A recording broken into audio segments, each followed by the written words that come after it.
Olá pessoal, tudo bem? Boa noite. Como estamos todos vocês? Tudo bem? Como é que tá o frio por aí?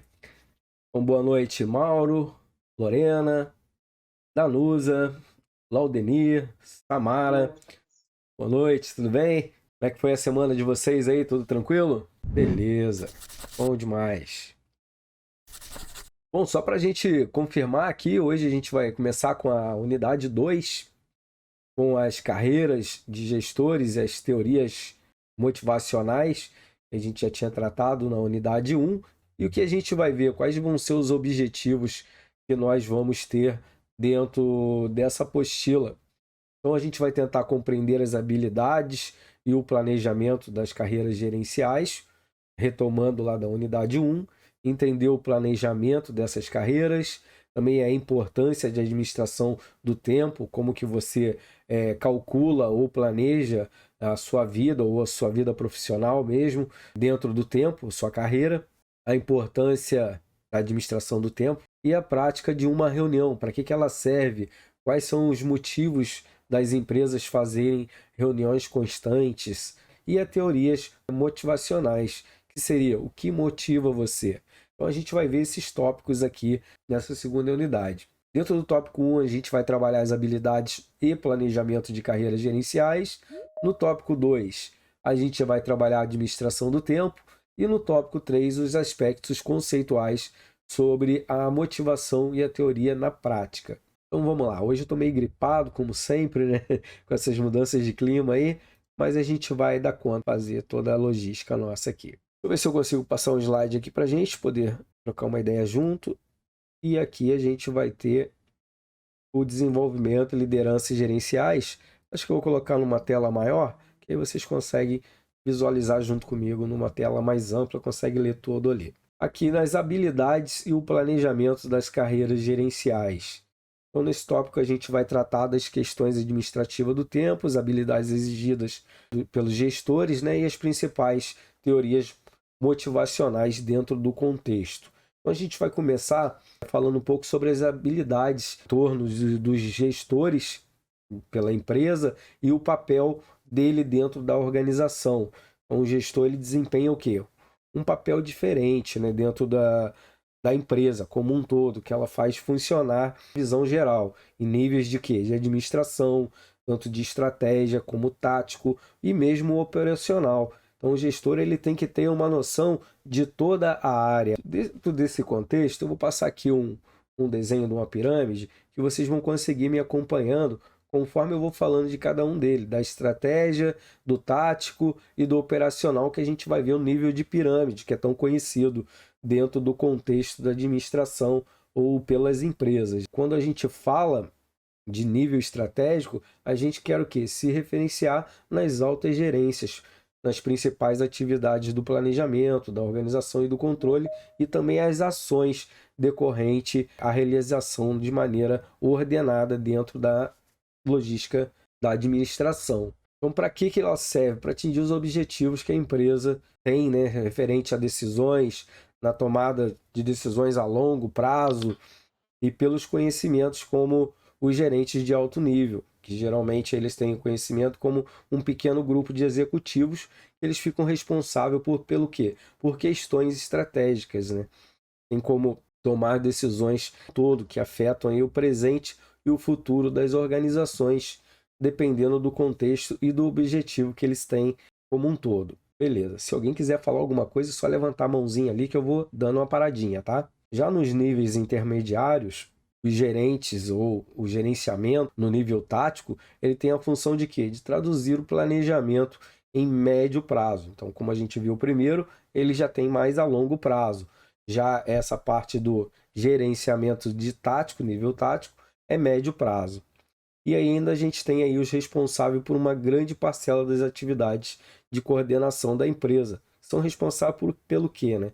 Para transmitir as informações tanto no nível vertical quanto horizontal dentro da empresa, na busca de soluções o quê? Criativa, para atingir, na verdade, as metas que a empresa tem ou que ela colocou ao decorrer do planejamento. Já o nível operacional, esses projetos são mais reduzidos, eles são meio imediato, de curto prazo. Os gerentes têm aí o nível operacional, que são de níveis mais baixos, geralmente, né? Conhecido como gerente de primeira linha, ou supervisores, mais comum aí dentro das empresas. Então, as suas funções, geralmente, elas são relacionadas ao quê? Aos níveis administrativos. Gestores desenvolvem certas habilidades dentro desse contexto em funções a cada atividade que desenvolve, cada setor, ou aonde ele está supervisionando. Então, ele fica mais ou menos direcionado para o conhecimento do setor de onde ele atua, vai se especializando nessas modalidades, né? Então, falando aí em habilidade, o que seria essa parte de habilidade, né? A gente pode resumir ela como uma capacidade que o gestor tem de desenvolver e colocar o conhecimento adquirido na prática. É o que vocês estão fazendo aqui agora. Vocês geralmente já têm uma prática, mas agora vocês estão pegando um conhecimento mais teórico e vocês vão tentar aplicar ele na prática, de certa forma, né?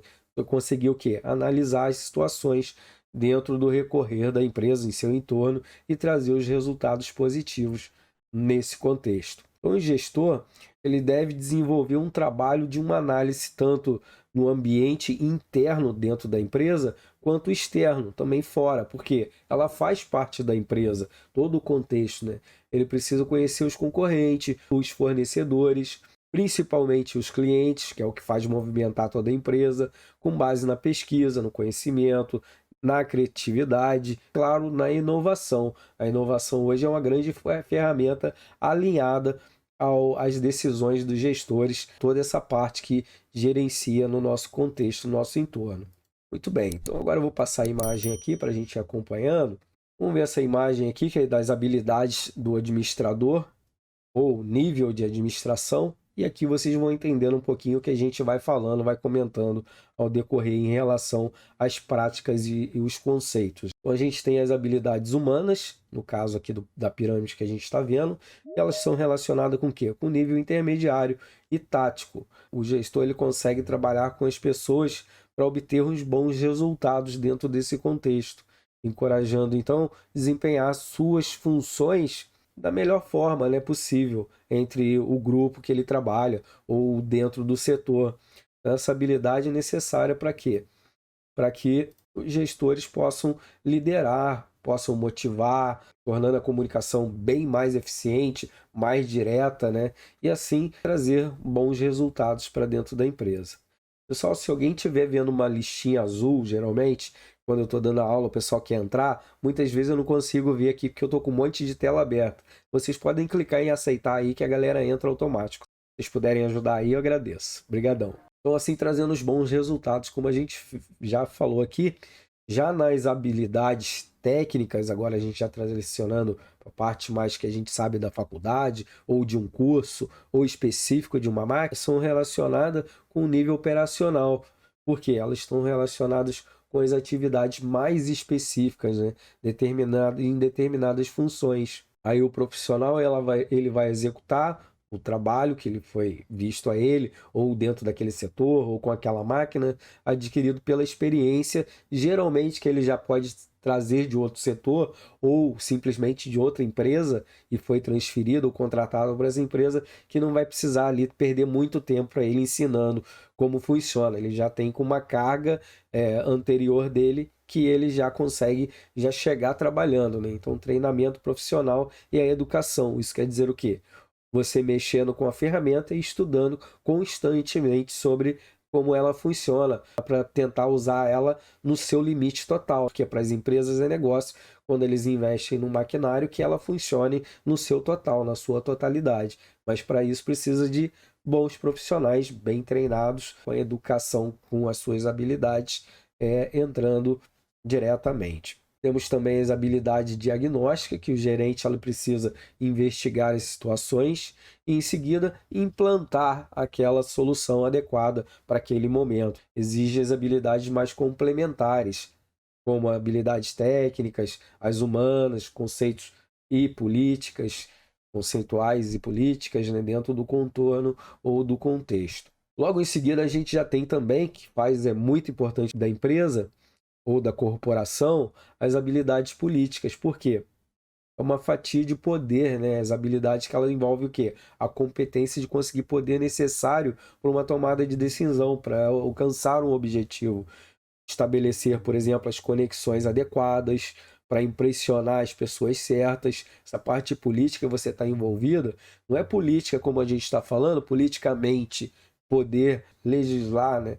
Vamos dizer assim, mas um poder de política dentro das empresas, dentro da corporação. Nossas habilidades são muito importantes para os gestores. Ela deve ser desenvolvida por gerentes de todo nível da organização, não somente lá a ponta da pirâmide, mas também até o chão de fábrica. Tem que todos os gerentes participar e tentar ter esse nível de habilidade, né? Muito bem. Qual seria a diferença entre o gerente tradicional e o gerente moderno? A gente também vai ver um quadro aqui que diz sobre o gerenciamento tradicional em comparação com a gestão moderna, vamos dizer assim, de hoje em dia, né? Vamos ver se eu acho ele aqui. Isso, esse aqui, ó. Aí vocês podem dar uma comparada. O gerente tradicional, ele pensa em si mesmo, como um gerente, como um chefe. O pessoal já não gosta muito hoje em dia. Ele já não cabe muito na direção. Segue a cadeia de comando. Ele trabalha dentro de uma estrutura mais rígida, toma decisões geralmente sozinho e retém as informações às vezes só para ele. Porque, não, eu sou dono do detentor, sou dono do saber aqui, não vou passar para ninguém porque eles vão roubar minha vaga. Então ele tem um pensamento mais quadrado, vamos dizer assim, não muito moderno, né? Geralmente se especializa em uma única função. Ele não tenta ver a amplitude de toda a empresa. Ele cobra longas jornadas de trabalho dos seus funcionários e de forma que não deixa o pessoal à vontade, né? É muito mais rígido, vamos dizer aqui.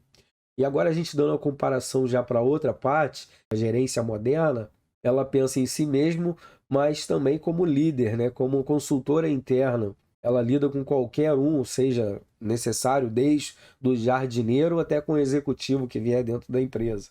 Então ela adapta a estrutura da empresa, da organização, em resposta às mudanças do mercado, porque hoje em dia as pessoas precisam acompanhar o mercado, né? Tanto na tomada de decisões em conjunto, como também com seus subordinados, certo? Com seus funcionários, com o chão de fábrica. Então, ela compartilha as informações que ela adquire e assim todo mundo consegue pensar da mesma forma, com o mesmo objetivo, procurando dominar toda a área administrativa, né? Então ela passa por todos os setores e ela cobra geralmente o quê?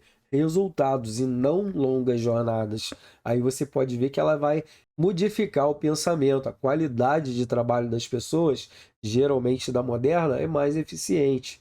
Então, a gente deu uma olhada aqui nesses dois ângulos, fica mais fácil para a gente ter uma ideia como funciona dentro das empresas, que a gente tem os recursos humanos, temos as informações, temos sobre matéria-prima, sobre as tecnologias. Os gerentes eles precisam utilizar de todos esses recursos para alcançar o alto nível de desempenho, né, do processo administrativo, como as funções do planejamento e da organização, tanto na direção quanto no controle. Entendido isso, a gente vai partir para o planejamento de carreiras do gerente, para quem quer seguir essa área, né? Então a gente pode entender que, se falarmos de carreira no geral, principalmente dentro do contexto de gerência, a gente tem um padrão de experiências que vai importar muito para que alguém chegue à gerência, vamos dizer, o passado que ele teve dentro da vida profissional, então toda a sua experiência relacionadas ao trabalho, ao que abrange o cursos de vida,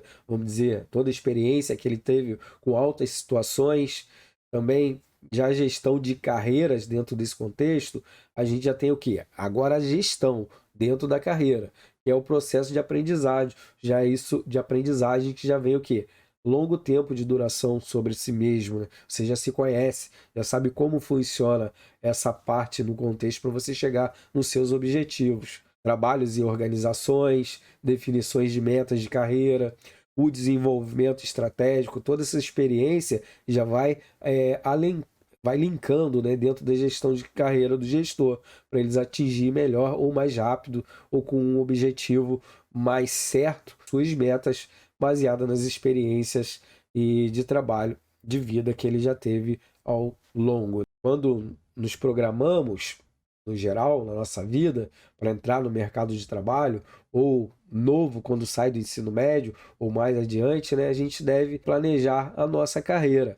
Por exemplo, onde você quer estar daqui a 5 anos e como que você vai fazer para alcançar isso? Então, o planejamento fica muito mais fácil você fazer para alcançar do que simplesmente daqui a 5 anos eu quero ser um gerente, eu quero trabalhar na empresa tal. Mas se tu não fizer todo um planejamento, é muito mais difícil de você alcançar, porque você não tem ali os seus objetivos específicos para você alcançar o geral. Então, você tem que se perguntar onde quero chegar, o que quero estar fazendo daqui a 10 anos, eu falei 5, mas 10 também cabe bem, né? Quais são as minhas habilidades ou as que eu tenho que trabalhar, o que gosto realmente de fazer. Você não pode pensar numa carreira simplesmente porque ela paga bem. Não, você tem que se envolver em algo que você realmente goste. Porque quando a gente trabalha em algo que a gente gosta, é muito mais fácil você alcançar o seu objetivo.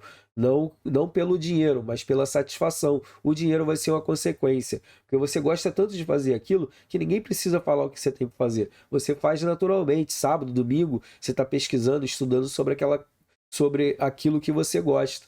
Então, acaba sendo que você envolve o hobby, que você gosta mais pessoal, para o seu profissional, porque é algo que você gosta. Agora, se você for envolvido por algo que você não gosta muito, mas paga bem, você vai ver que quando você tiver oportunidade, você não vai estar se atualizando. Você vai estar indo por outros caminhos, ou buscando outras coisas, mesmo que ali pague bem. Você sempre vai estar pensando em fazer outra coisa. Isso não é bom, né? Para você é bom você fazer o que gosta e ganhar bem. Essa é a receita certa. O que o mercado está buscando? É lógico que a gente tem que analisar o mercado, né? O termo de quê? De competências.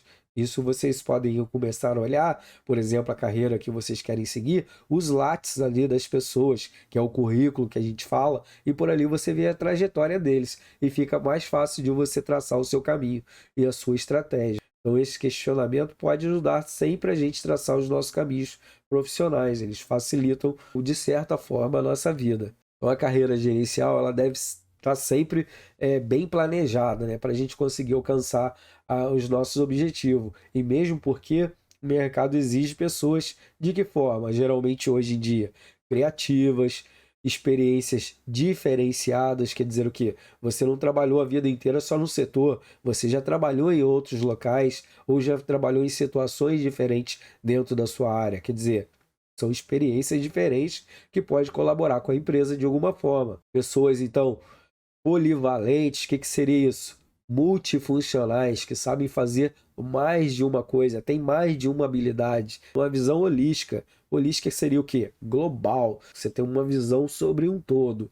E isso é importante. Então, cada vez mais os funcionários, um ativo com certeza considerável e muito importante dentro da empresa, para as empresas, nosso contexto do perfil do gerente, ele deve ter as habilidades de muitas formas. Exemplos aí, como facilitar a comunicação ou facilidade de se comunicar, um bom nível de escolaridade, ter o ensino superior, pós-graduação ou um MBA dentro do seu currículo. Isso ajuda bastante você se colocar e ser ampliado ou ser ofertado um cargo melhor para você dentro do contexto. Ser muito bem informado sobre a cultura da empresa e também dos seus envolvidos, um nível mais elevado, vamos dizer assim, tanto de conhecimento tático quanto a experiência, desenvolvimento de funções. Então, tudo isso vai contando para o seu nível aí de liderança, seu espírito de liderança, né? As habilidades para trabalhar principalmente com o quê? Com equipe, né? Se você tem uma boa comunicação, pô, você já tem metade do que o gerente precisa. O resto é claro que a gente vai criando ao decorrer. Ninguém nasce gerente. Vocês vão se preparar para uma gerência, fazer o seu planejamento, conhecer, por exemplo, sobre informática, sobre língua estrangeira, capacidade de absorção rápida, né, do conhecimento. Você consegue logo ler, estudar e já aplicar tudo muito rápido em situações de dificuldade. Você consegue ver várias soluções ou formas de solucionar bem rápidas, uma visão tipo estratégica, logística de negócio e a capacidade de planejar em curto e longo prazo. Pô, quando você tiver essas capacidades dentro do seu currículo, do seu conhecimento, isso vai te ajudar bastante. E também você tem que avaliar um pouco como que você trabalha sob pressão. Você é um gestor, por exemplo, que tem uma boa área psicológica para trabalhar tanto com pressão de metas, de foco em resultados, ou mesmo de uma turbulência dentro da empresa, ou com funcionários, ou com alguma máquina, por exemplo, que queimou e não tem outra para substituir? Como que você funciona dentro de um contexto negativo dessa forma, né? Sob pressão, para resolver os problemas, uma visão geral da organização? Tudo isso tem que pensar, raciocinar e ver se você realmente caberia para essa área, se você realmente estaria disposto a enfrentar isso, porque o gerente, ele é feito para isso. Então a profissão dele é exatamente para passar não só por águas boas, mas também por águas turbulentas. Então a capacidade de traduzir o mercado, né? Calcular os possíveis riscos de atuação que a gente vai ter. Porque no mercado realmente é área de risco, porque você não sabe exatamente como vai estar hoje e como vai estar amanhã. É tudo bem oscilável. Você tem uma previsão do que vai acontecer, mas não exatamente o que vai acontecer, né? Então, falando aí de quantas habilidades, né, o gestor ou o gerente eles devem obter ou devem ter, por exemplo, aí a parte de liderança, que é a capacidade de influenciar as outras pessoas a desempenhar bem as suas tarefas, alcançar os objetivos, auto-objetividade, quer dizer o quê? Avaliando a si mesmo, como você se vê, ou como as pessoas veem você, né, no entorno de como líder. Se eles te veem como um chefe ou eles olham para você como um líder. Então, isso é um diferencial para você mesmo se conhecer e saber dos seus limites. E os pensamentos de análise também, interpretar, de explicar as informações que são passadas para você durante a administração e assim para você passar os seus agregados. Flexibilidade comportamental, como que você se lida com comportamentos, modificar o comportamento assim para atingir os objetivos, incentivar, por exemplo, um grupo, um setor a alcançar a meta, bater várias outras metas, porque dentro das empresas, quando a gente bate uma meta, não quer dizer que fechou o mês, ninguém faz nada. A gente vai aumentando a dificuldade para sim trazer mais rendimento, mais lucratividade para dentro da empresa. Então, para você, como que você consegue fazer que as pessoas te sigam ou sigam essa parte de alcançar as metas ou alcançar os objetivos? Principalmente aonde? Na comunicação oral e também na escrita. Quando você vai passar algo por e-mail, ou alguma informação, ou algo que os setores têm que desenvolver ou decorrer, a execução de um produto, por exemplo, ou de uma cobrança, ou de uma venda, ou mesmo de uma compra de uma matéria-prima. Então, expressar as ideias o quê? De forma clara, no impacto pessoal, ou, por exemplo, na resistência ao estresse, como você pode funcionar aí, capacidade de atuar sobre pressão, tolerância com as incertezas, atuar em situações ambíguas. O que seria isso? Incertas. Muito bem. Então, dentro desse contexto, é claro que você deve fazer uma análise, né, dos seus pontos fortes e fracos. Eu estou falando no geral, mas você tem que analisar quais as suas habilidades e onde você tem que trabalhar mais o que você não tem tanta habilidade. Lembra que eu falei que eu não sou bom em matemática? Exatamente, ó, eu já sei que eu tenho que trabalhar com essas habilidades. É algo que eu tenho que trabalhar cada vez mais. E assim a gente vai melhorando. Essa é a ideia. Muito bem. Então aqui, como a gente viu, esse tópico ele foi mais ou menos tranquilo, mas aqui resumindo ele, a gente viu sobre as habilidades inerentes aos gestores, o desenvolvimento ou desenvolver dos exercícios práticos pode auxiliar no planejamento do seu tempo, as características únicas do tempo que nos auxiliam, né, a entender melhor a importância, as habilidades do gerente e as relações e o nível estratégico que a gente falou aí, tanto da alta gerência quanto de operacional. Então deu para a gente ver bastante coisa aqui dentro dessas habilidades diagnósticas e políticas ou tradicionais numa situação mais de gerente tradicional e moderno. Então fechou esse tópico 1 aqui e partiremos para o tópico 2. Muito bem, deixa eu só passar um negocinho aqui. Aqui nesse tópico 2, a gente vai tratar um pouquinho de quê? Da administração do tempo. Então, quando a gente fala em falta de tempo, que geralmente o tempo, quando a gente está dentro da empresa, tem que resolver algum pepino ou entregar alguma coisa, a gente sempre fala, pô, o tempo hoje parece que voou, tá curto, a gente não tem mais tempo para fazer nada. Ah, eu não tenho tempo de trabalhar e estudar ao mesmo tempo, eu não consigo. Então, resumindo, é o quê? É a falta de planejamento. Se você não se planejar, realmente o seu tempo ele vai sendo diminuído. Agora, se você tiver um planejamento, de tal hora eu vou fazer tal coisa, de tal hora eu vou fazer tal coisa. Você consegue fazer tudo, mas tem que estar muito bem organizado, bem estruturado.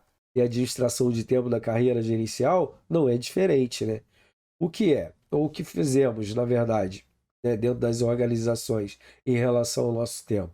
Se o planejamento, nossas atividades, aumentaríamos assim a produtividade, se a gente aumentasse o tempo ou o planejamento, com certeza. Se a gente tiver um planejamento organizadinho, estruturado, a gente consegue fazer bem mais coisa do que a gente já faz. A gente vai dar uma olhada com mais detalhes dele, quanto tempo, por exemplo, você gasta hoje fazendo cada atividade dentro da empresa. Poderias utilizar em uma tabela para atingir ou para ajudar a responder essas perguntas.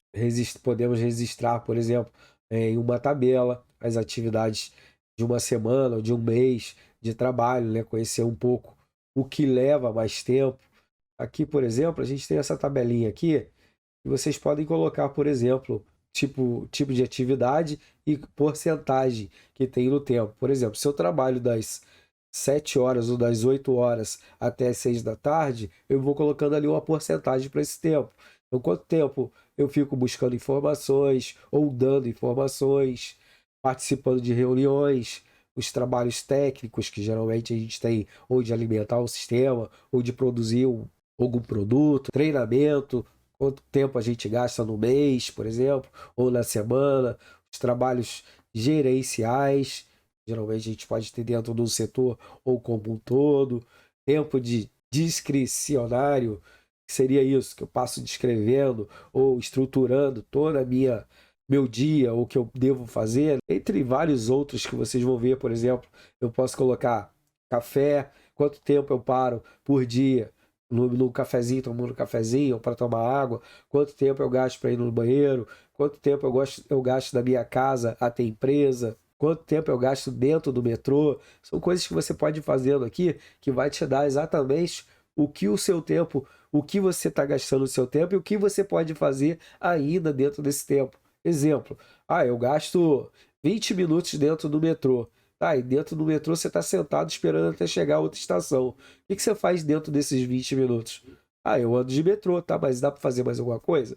Dá para você ler um livro, dá para você ouvir um audiobook, dá para você fazer várias coisas, por exemplo, que não vai depender do seu momento físico, mas sim do seu momento intelectual. Mas na maioria do tempo que a gente ali, vamos dizer, que é consumida, basicamente a gente tem as três tarefas que são impostas por nossos supervisores, e geralmente toma bastante tempo da gente aí. Elas são impostas pela organização ou autoimposta, nós mesmos colocando essas tarefas para nós. Isso também pode tomar um bom tempo da gente. É claro que a gente tem que seguir o cronograma do dia ou da semana que foi repassado para a gente com as tarefas. E assim a gente sabe que muito do tempo é para fazer essas tarefas. Só que essas tarefas, às vezes, elas não são tão prolongadas assim. Quando você termina ela, talvez você já comece outra. Mas entre esse meio tempo, pode ter mais tempo para você efetuar alguma outra coisa, como uma atualização. Então, o modo de melhorar a gerência do nosso tempo, a gente pode fazer de que forma aí? Através da tecnologia, através de software. Ela auxilia no processo de quê? Das operações ou operacionais que a gente tem dentro do nosso setor, dentro da empresa. E, claro, no gerenciamento do nosso tempo. Porém, a gente tem que analisar algo mais, né? Ela deve ser o quê? Utilizada de modo adequado, porque algumas pessoas, muitas vezes, por exemplo, que trabalha lá no chão de fábrica, e você dá um tempo, talvez, para ela lançar um produto dentro do computador, e quando vê, ela está lá mexendo em Facebook, em redes sociais, fazendo qualquer outra coisa menos trabalhar. É claro que você tem que ter um sistema de monitoramento, né, sobre essas atividades. A tecnologia ela ajuda muita gente, mas também pode atrapalhar, né? Pessoas, só um minutinho.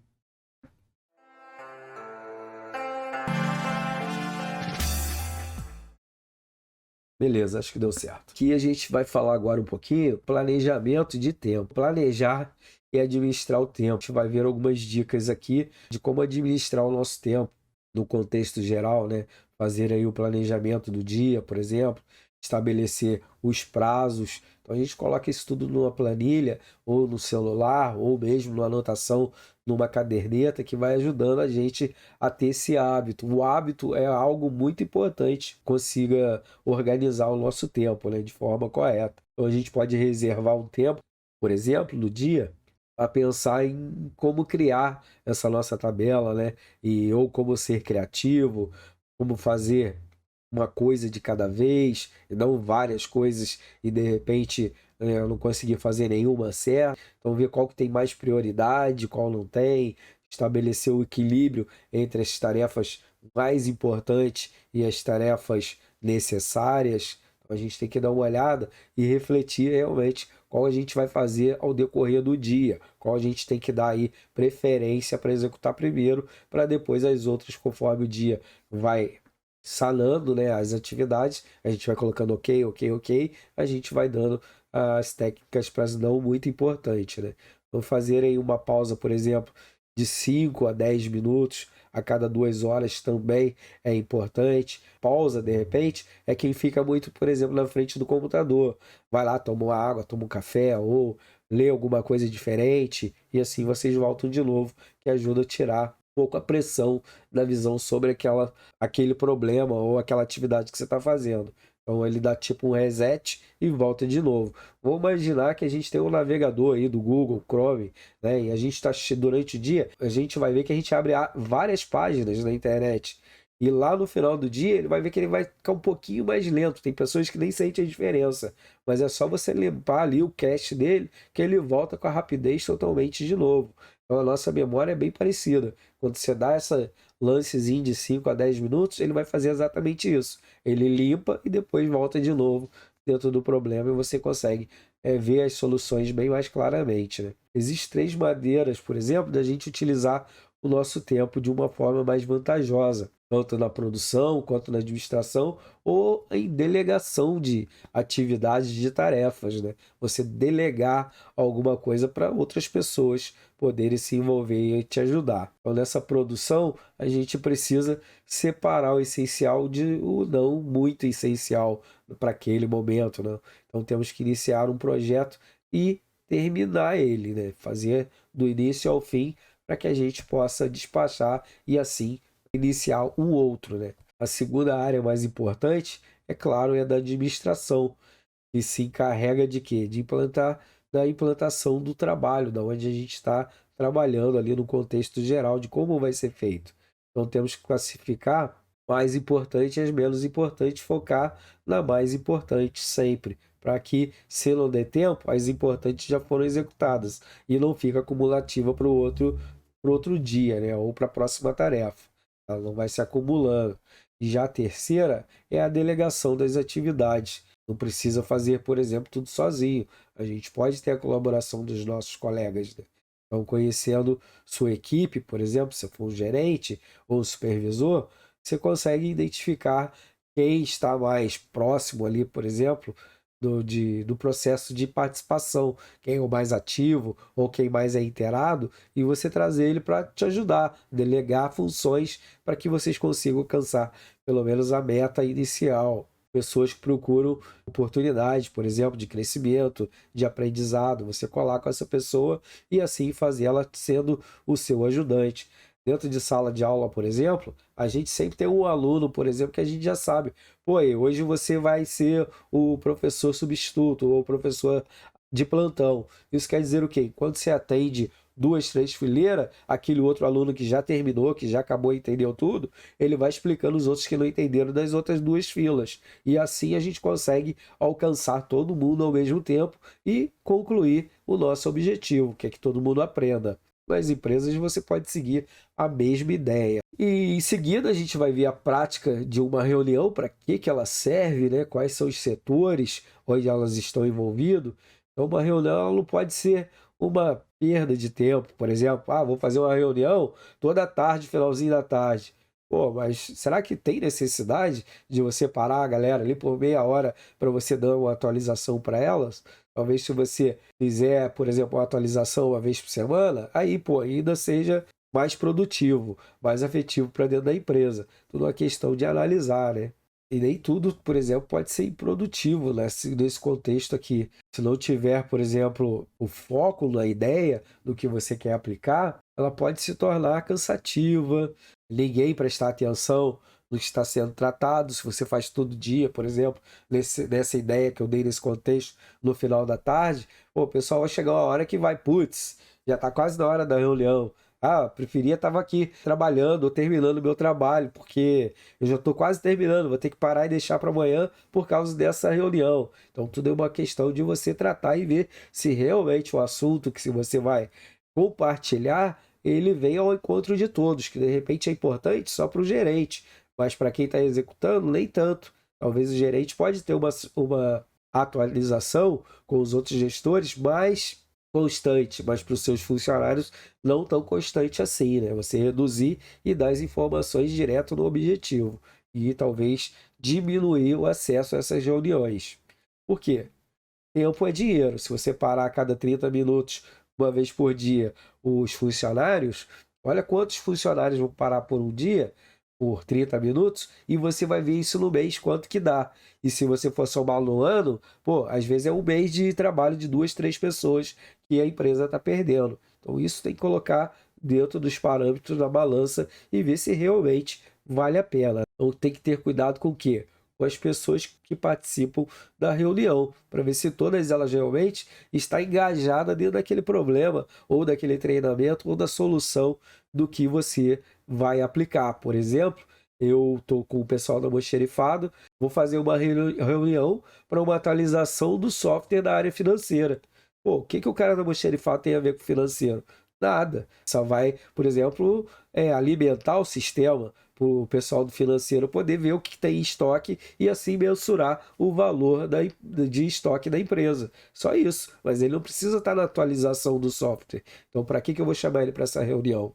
Tem que ver se ela vai ser produtiva ou não, se as pessoas que estão envolvidas direcionada para essa atualização. Então, ele pode desviar a atenção, por exemplo, daquelas que deveriam participar. Por exemplo, se o cara do almoxarifado estiver lá na reunião e as pessoas que trabalham no financeiro realmente estão querendo ver a atualização e o cara, não, eu nem mexo com isso, ele vai acabar mexendo com um, com o outro, uma conversinha aqui, uma conversinha ali e atrapalhando, de certa forma, a reunião. Então, por isso que as reuniões elas devem ser planejadas, né, com antecedência de preferência, porque o deslocamento das pessoas custa um dinheiro. Dependendo onde você vai fazer, de repente até no auditório ou em outro local, isso pode trazer gasto para as empresas. Qual é a função? Ou uma reunião tem a função de quê, né? De compartilhar o quê? As ideias, trocar as experiências, tomar decisões necessárias para aquele problema ou para aquela meta que a empresa pretende alcançar, né? Claro que você vai ter que ter reuniões gerais com todos os funcionários, mas aí depende qual é o assunto tratado. A finalidade tem que ser o quê? Pré-estabelecida para cada setor, para cada equipe ou para cada momento que está sendo direcionado. Envolver as pessoas somente com a relação do que vai ser tratado realmente. Então, para que uma reunião seja mais eficaz, na verdade, a gente deve ter o foco onde? Nos resultados que ela vai obter para a empresa. Então, ela deve ser conduzida de uma forma que as pessoas possam participar e chegar num consenso. Se todo mundo for da área administrativa que está dentro da atualização do software, o pessoal vai dizer positivo ou negativamente se essa atualização foi benéfica ou não para o setor. Então vai ser todo mundo pensando da mesma forma e vendo realmente se ou deixa o sistema como está e não faz a atualização, ou se essa atualização vai trazer mais agilidade e eficiência para dentro daquele setor. É isso que a galera tem que fazer. Chegar no pensamento e compartilhar com o senso comum. Muito bem. Segura mais um pouquinho, tem que ir lá no banheiro de novo.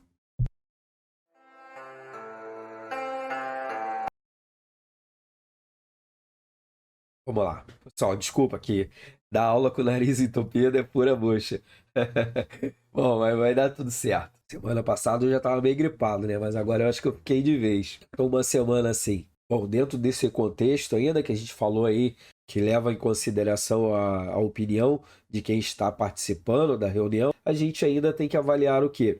O que a gente fala, como a gente fala, os termos de fala que não sejam muito técnicas, sejam mais simples, onde todos os envolvidos consigam entender realmente o que você quer falar. Por exemplo, se eu trabalho na TI, desenvolvimento de sistema, e vou treinar o pessoal ou explicar a atualização que houve dentro do software, que o pessoal lá do administrativo vai trabalhar, vai operar dentro dele, se eu começar a falar ali no meu planejamento, na terceira linha ali no código MOR ou no código sei lá o que, o HTML, eu tive que trocar o barra barra para não sei o que lá, não sei. Pô, a galera vai ficar doida, porque eles não trabalham com programação. Então não adianta eu falar com a parte muito técnica do que foi que eu fiz para que o sistema se transformasse ou lesse o programa de uma forma mais eficiente, que ele chegasse mais rápido à transformação dos dados. Então eu tenho que realmente falar o quê? A língua do administrativo. Como que eles abastecem o sistema e não como eu atualizei o sistema. Por quê? Para eles não interessam isso. Eles não querem saber do software em si. Eles querem saber das abas onde eles têm que alimentar o sistema. Isso é uma linguagem mais simples. E eu não vou usar muita coisa de programação. Eu vou falar mais dentro da área administrativa, financeira. Entendido isso, deve ter um tempo adequado, por exemplo, para não se tornar muito cansativo, mais enxugado e mais objetivo possível, né? Essas reuniões elas devem ser bem curtas ou mais curtas do que longas. Por isso a gente deve planejar com antecedência de preferência tanto o espaço onde ela vai acontecer, como onde vai acontecer, né? No ambiente propício para desenvolver as ideias e assim estimular a criatividade do pessoal que trabalha dentro desse setor, possam contribuir para essa atualização. Então vamos ver aqui como funcionaria o passo a passo aí para uma reunião com pontos importantes. Então, listando os assuntos, por exemplo, vão ser tratados, fazer uma lista de tudo que se quer alcançar, é bem claro, elencar os assuntos, sair de um assunto e ir para o outro, mas que tenha um contexto de ligação entre eles, do mais importante ao menos importante. Depois das excursões feitas pela equipe, ou pelo o administrador, ou pelo gerente, ou pelo palestrante, depois das discussões apresentar o quê? As ideias. Você dá um espaço para que os colaboradores possam participar, colher as alternativas e ver como ela vai ser implementada. No geral, as alternativas foi dada pela plateia, pelos participantes.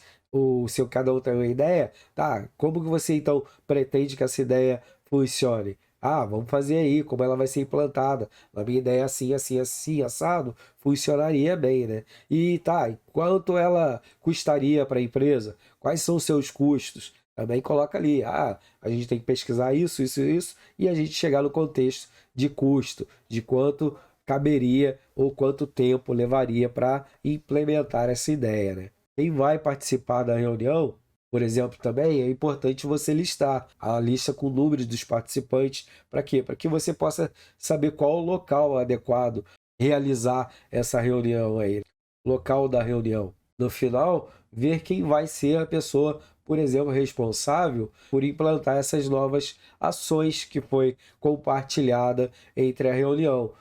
Equipe A, equipe B, equipe C, né? Vão ficar só os supervisores, não, só os gerentes, ou só os administradores, não, só o operacional. Então você vê aí qual vai ser a função de cada um dentro do contexto para conseguir alcançar o objetivo relatado nessa reunião, né?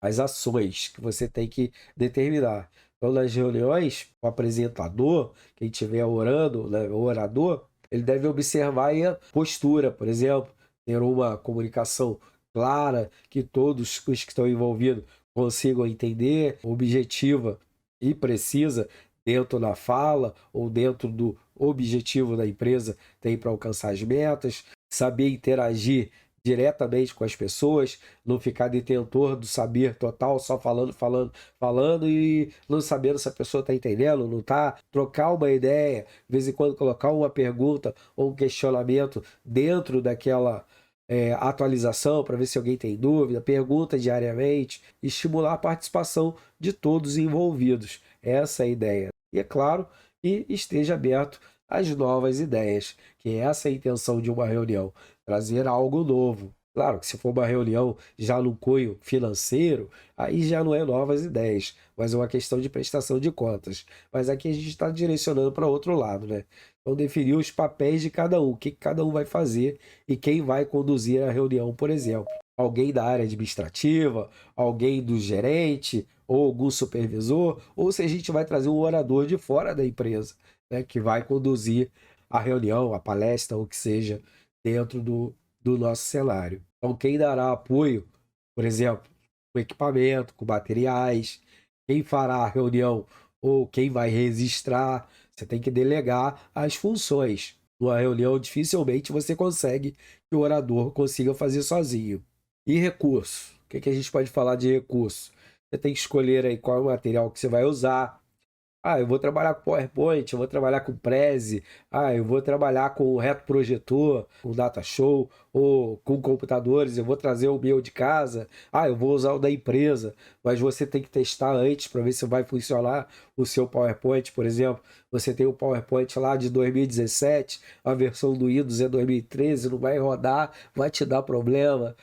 Você às vezes tem negócio em nuvem e lá ele só tem o Office instalado. São vários problemas que você pode ter dentro do recorrer de uma apresentação. Você tem que fazer todos os testes antes, principalmente testar os programas, compatibilidade, né? Tanto de vídeo, se tem um programa para rodar aquele vídeo que ele está salvo em outro, como é que se diz? Em outro formato, ele não está em MP4, ele está em MKV e não roda, não tem aplicativo para rodar, e na hora você fica todo enrolado, porque fez todo um planejamento para sua apresentação, mas você não testou nada, chegou em cima da hora e quando chegou já estava o pessoal sentado esperando. Aí você vai querer testar as coisas, não vai funcionar, tem que ser com antecedência. É que nem um show, quando você vai num show, geralmente, os cantores eles fazem ali a parte de teste, testam o microfone, o áudio, a microfonia, todas essas questões antes de eles realmente partirem para o show. Numa apresentação não é diferente. E além disso, você tem que perceber também as outras partes mais técnicas, que seria o quê? A pauta, o que deve ser divulgado dentro dos participantes, as pessoas, né, que vão participar desse evento. Então, quem deve saber sobre essa pauta com antecedência? Todos os funcionários ou só quem vai realmente me auxiliar na apresentação? É bom que você já tenha isso já programado e ter uma pré-visualização, por exemplo, enviado por um e-mail para cada setor daquela palestra ou daquela reunião de tal dia que vai ter uma apresentação que vai falar sobre isso, aquilo e aquilo outro, para que o pessoal já venha preparado com os questionamentos ou com algumas dúvidas referente à coisa tratada, que vai ser tratada, né? E é lógico, você tem que pensar no fechamento, verificar os assuntos que foram discutidos logo depois, dentro daquela reunião, né? As soluções foram submetidas ou que foram encontradas e pedir que o grupo avalie a reunião. Isso é importantíssimo, porque o feedback, você sabe como você pode melhorar para a próxima. O qual é o assunto que não foi motivador, ou o palestrante que não foi um bom orador, o local não tinha uma acústica boa, o volume estava horrível, não dava para entender nada, o ar-condicionado estava gelado demais e tirava a atenção da galera, ou o apresentador ele mexia muito com as mãos e tirava toda a atenção, porque você também tem que preparar isso. A parte de oratória é muito importante para realmente um gestor saber se portar na frente de uma plateia, né, para ele conseguir alcançar os seus objetivos. A nossa intenção aqui, né, tirar essas dúvidas, é tirar de cada um o que ele tem de melhor dentro desse contexto que a gente está falando aqui.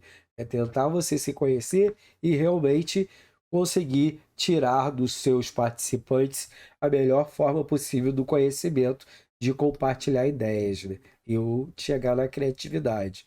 Então, em geral, uma reunião ela pode ser de várias formas. Pode ser diariamente, repetidas, utilizadas para passar de uma tarefa ou comunicar o resultado, aquelas rapidinhas, ou também pode ser as reuniões mais produtivas, por exemplo, em que horário? Manhã, tarde ou noite? Amanhã, geralmente, parte da manhã, o pessoal está com a cabeça mais livre do contexto geral, então funciona melhor quando o pessoal chega na empresa, já faz uma reunião, depois todo mundo não precisa interromper suas tarefas, então ela é mais produtiva, geralmente, e pode ser diretamente na área de trabalho ou no setor onde as pessoas estão. Se é uma coisa rápida ou uma informação que você tem que passar, aí tranquilo, né? Agora, se for algo mais complexo, aí tem que ser numa área maior. Aqui ainda a gente pode comentar um pouco sobre as semanais, elas são um pouco mais longas. Geralmente as pessoas não trabalham na mesma área, que você tem que reunir setores diferentes, como foco no nível que é tático, com foco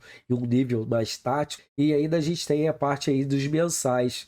Tem uma duração, por exemplo, de 1 hora. Ela é um pouco mais prolongada, proporciona a maior participação das pessoas em seu entorno. Então, ela é muito mais utilizada para buscar o que? Novas ideias, comunicar as mudanças, ver quais os objetivos para alcançar as metas dentro de uma organização, dentro de uma empresa. E ainda a gente tem aí, não a menos importante, que é a bimestrais, de períodos bem maiores, por exemplo. São utilizadas para fazer alguns fechamentos, por exemplo, de trabalhos realizados, para você ver se ele foi feito conforme o planejamento ou se ainda precisa modificar algo. Exemplo aí, uma equipe de vendas que encontra a cada 3 meses, por exemplo, para discutir os resultados que cada um setor teve dentro do seu contexto, ou de uma região, ou de uma área amplamente. A conquista, por exemplo, de metas e de novos clientes. Né? Se realmente aquela área ela deve ter uma atenção melhor ou uma atenção menor, por exemplo, trocar de repente um vendedor mais experiente para uma região que não está dando muito resultado, que talvez o vendedor que está lá, ele não tem muita experiência para abrir uma praça, para explorar aqueles clientes de forma mais adequada. Então, são tudo uma questão de que eles podem fazer de estratégia de locomoção, por exemplo, de pessoas. Ainda temos as reuniões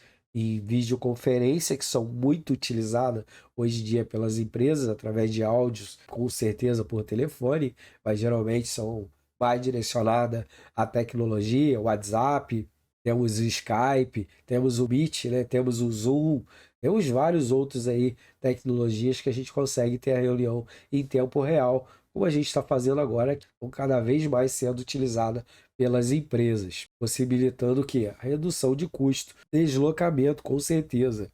Hoje em dia, por exemplo, se eu tiver uma filial, uma no Rio de Janeiro, uma em São Paulo, no Rio Grande do Sul, se eu fosse reunir todo mundo em um setor só, pô, eu ia gastar com passagem de avião ou de ônibus que fosse, mas de ônibus geralmente gasta muito mais tempo, geralmente é de avião. E com a videoconferência eu conseguiria ter um resultado muito semelhante e assim conseguir alcançar o objetivo da empresa ou da reunião. Em sequência, a gente vai falar um pouco agora de como lidar com uma reunião, porque uma reunião pode trazer várias curvas ou várias formas dela chegar num contexto. Então, frequentemente, as empresas elas têm a necessidade de pessoas bem capacitadas, preparadas, né? Capazes principalmente de liderar uma equipe ou uma plateia e também produtiva, né? Com certeza. Isso tudo que as empresas estão esperando de vocês, futuros gestores. Então, alguns fatores que podem o quê? Prejudicar o resultado de uma reunião são vários. A dificuldade para assumir o papel adequado na reunião, por exemplo, dominar o assunto pode ser uma delas. A descrença em relação ao trabalho em equipe.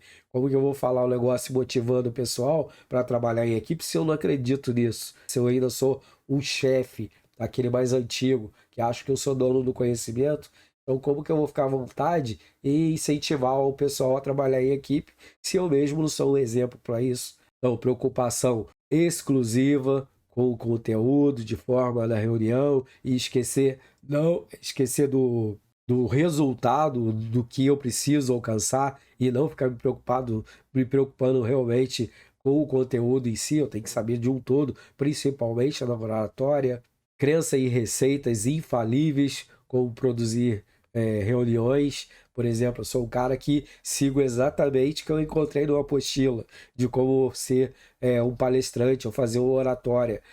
Se eu seguir exatamente, eu vou estar dando aula de uma forma robótica. Eu vou estar lendo algo para vocês e não trocando uma ideia. Aí é um negócio que vai desmotivar a minha plateia. Eu realmente tenho que fazer o quê? Algo desarticulado, uma conversa, trocar uma ideia clara, objetiva e assim conseguir o pessoal interaja. Eu não posso seguir uma receita de um bolo. A receita ela só vai servir para mim ter uma ideia do meu resultado. Mas o resultado depende muito de como a plateia vai reagir. Apelo e argumentação de autoridade também pode, por exemplo, ser muito prepotente, parecer que eu tenho sou o rei, né? Tenho o rei na barriga.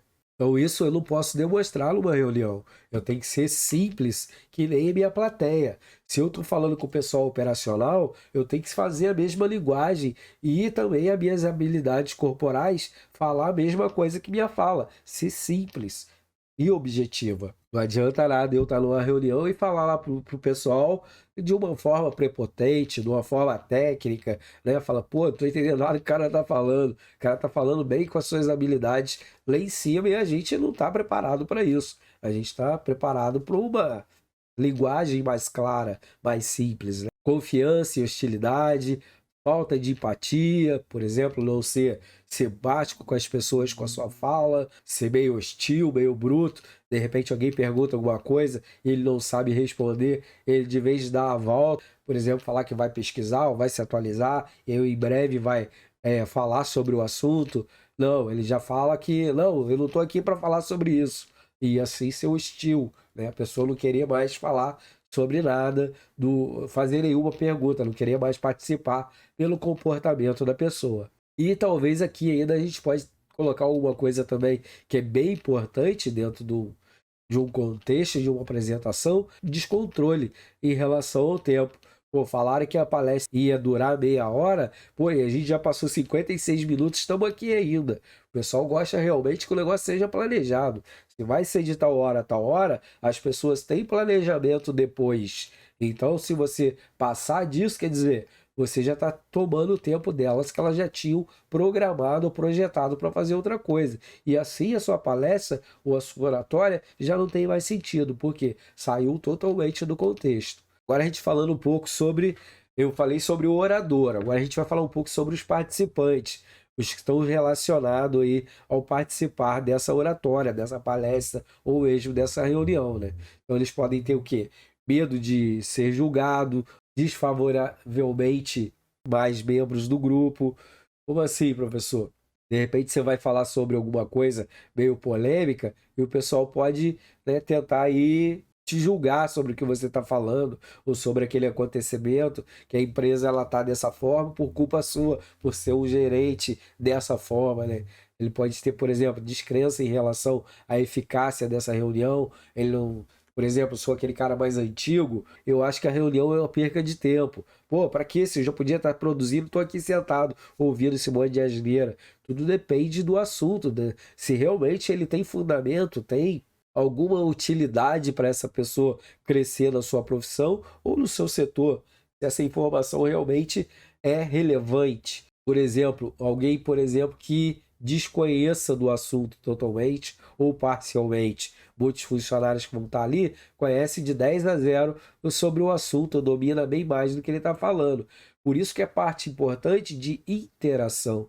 De repente você pode aproveitar esse gancho de saber que tem algumas pessoas que estão mais elevadas no nível de conhecimento e trazer elas para colaboração de forma espontânea, não com pressão. Você não vai botar ele na berlinda, vai fazer ele explicar uma coisa que às vezes ele nem está preparado para explicar. Você vai dar um gancho e se ele achar realmente relevante em contribuir e participar, ele vai acabar te ajudando de uma certa forma. Então, usar essa ferramenta de modo reverso, certo? Trazer ele para dentro da sua apresentação. Não que ele vai mudar de lugar com você. Você vai lá sentar no lugar dele e ele vai para o palco. Não é essa a ideia, mas a interação.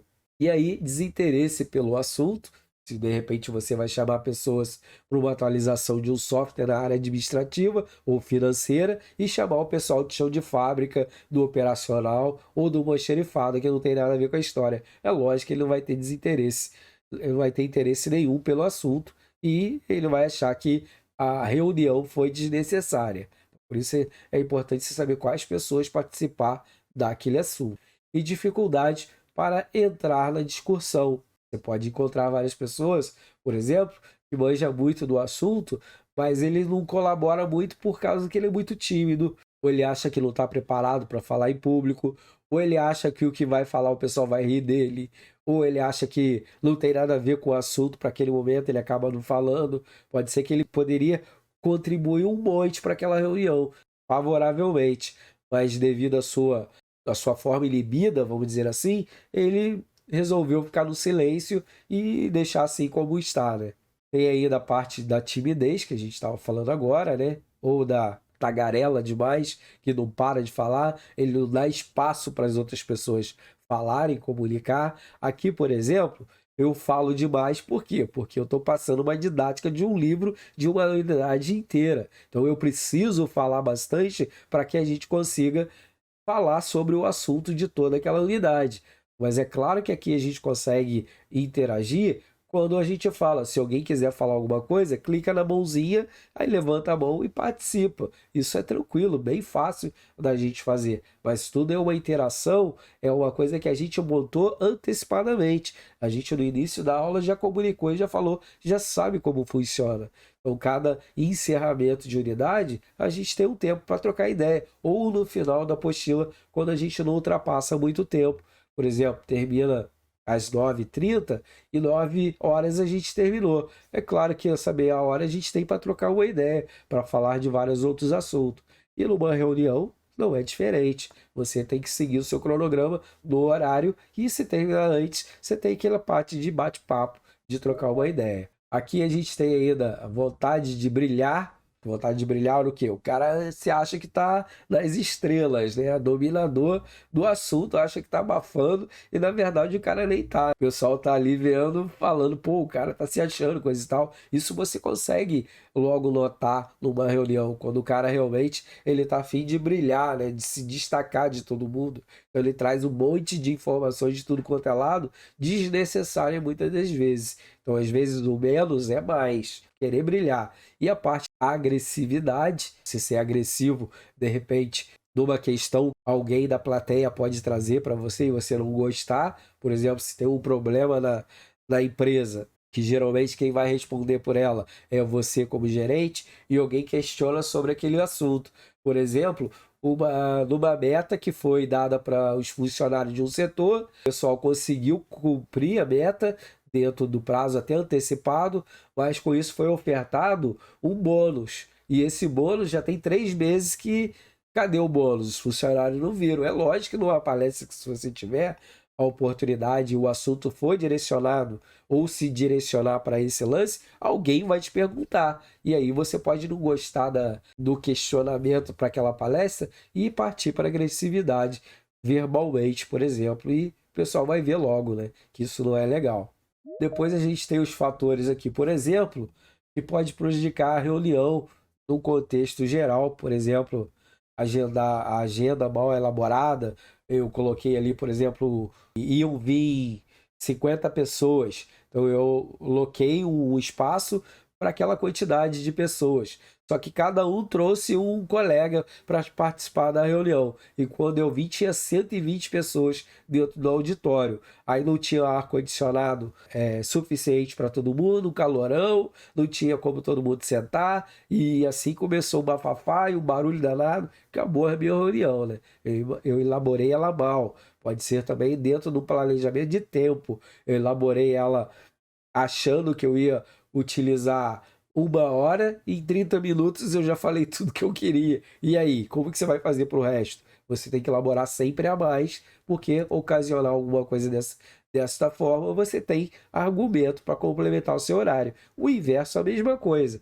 Por exemplo, eu vou falar que eu vou ter minha reunião de 1 hora e eu já estou 2 horas falando e não termina nunca. O pessoal quer ir embora e não consegue, porque você ainda está dentro da sua palestra, mas o tempo já estourou faz tempo. Inadequação do tempo. Ainda a gente tem o quê? Dimensão do ambiente, que eu já falei também, as condições precárias, principalmente da acústica, por exemplo, se a acústica muito alta ou distorce a voz do interlocutor, a iluminação uma porcaria, porque onde o cara está apresentando tem duas luminárias indo para direcionado para o público e o público não consegue nem localizar direito a pessoa que está falando, porque o luminário está vindo direto das pessoas e provocando reações diversas, como dor de cabeça ou coisas assim. O contrário também pode ser o holofote de trás para frente para a pessoa que está falando, por exemplo, o orador. E com isso ele não consegue ver as pessoas direito para ele poder trocar uma ideia com ela ou mesmo compartilhar as informações, fazer que o público participe da reunião no contexto geral. Pode ser que a iluminação seja também um grande problema aí. A natureza do tema, por exemplo, difícil demais. Eu vou lá e chamaram para dar uma palestra sobre matemática financeira, algo que eu não domino, eu sei o base. Eu vou falar a base e o resto acabou, né? Eu não tenho mais o que falar. É uma matéria muito difícil para mim.